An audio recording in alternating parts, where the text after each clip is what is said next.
Hello friends, good morning. Welcome back to my channel a simple housewife lifestyle সোনালিতে সবাইকে জানাই স্বাগত। আজকে সকালবেলা এখন বাজে 6:15। আমি ছেলেকে নিয়ে স্কুলে যাওয়ার জন্য তৈরি হয়ে গেছি। এবার বেরিয়ে গিয়ে ছেলেকে স্কুলে দিয়ে দেখা হবে। দেখো, ছেলেকে স্কুলে দিয়ে গিয়েছিলাম বদ্দির বাড়িতে। বদ্দির বাড়ি থেকে আসছি আর আইডেন্টি কার্ডগুলো বার করে নিয়েছি।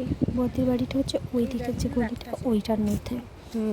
ওখানে গিয়ে কোনো ফটো বা ভিডিও তোলা হয়নি, কারণ ওখানে আর কি প্রচণ্ড গল্পে ব্যস্ত ছিলাম, তাই আজকে কিচ্ছু ভিডিও করা হয়নি। আর শরীরটাও সেরকম ভালো নয় যে একটু ভিডিও করব। দেখো, আমরা এই রাস্তা দিয়ে হাঁটতে হাঁটতে যাচ্ছি। এই রাস্তাটা দুটো মোড় বেঁকলে পারে আর কি আমার ছেলের স্কুল। আমি আর মেজদি দুজনেই হাঁটতে হাঁটতে যাচ্ছি। আসলে শরীরটা ভালো নেই বলতে মাথাটা খুব যন্ত্রণা করছে, কারণ সকালবেলার দিকে প্রচণ্ড রোদ্দুর পড়েছিল আর সেই রোদ্দুরটাই মাথায় এসে পড়েছে। দেখো, এই পাটটা কীরকম রোদ্দুর উঠেছে, কিন্তু ওই পাটটা দেখলে পরে দেখতে পাবে যে এই দেখো, এই দিকটা প্রচণ্ড মেঘ, মানে কোনো না কোনো একটা দিকে খুব বৃষ্টি হচ্ছে। তার মধ্যে আজকে হচ্ছে উল্টো রথ। বাড়িতে গিয়ে অনেক কাজ আছে। ছেলেকে খাইয়ে দাইয়ে ঘুম পাড়িয়ে দিয়ে বিকালবেলা উঠে ও আবার রথ সাজিয়ে দিয়ে ও রথ নিয়ে বেরোবে।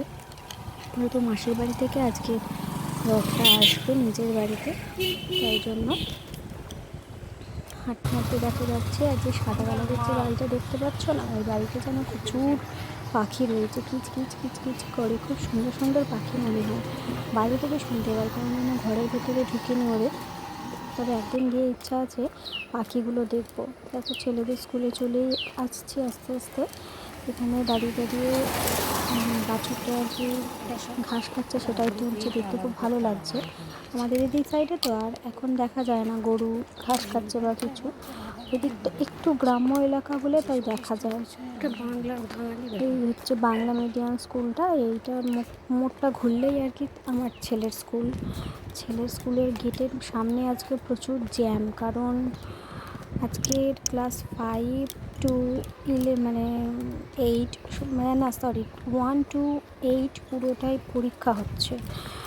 ফার্স্ট সেমিস্টারের পরীক্ষা হচ্ছে, তো ওই জন্য একটু ভিড় মতো আছে, কারণ ওদের 11টায় ছুটি আর আমার ছেলের হচ্ছে 11:15 ছুটি। দেখো, প্রচুর বাইক টাইক রাখা আছে, আর এই সময় তো একদম টোটো পাওয়া যায় না। আর এই একটা টোটো মিস করা মানে তোমার এখন একটা ট্রেন মিস করা। এখানে 1 ঘন্টা অন্তর অন্তর ট্রেন, তো খুব প্রবলেম হয়।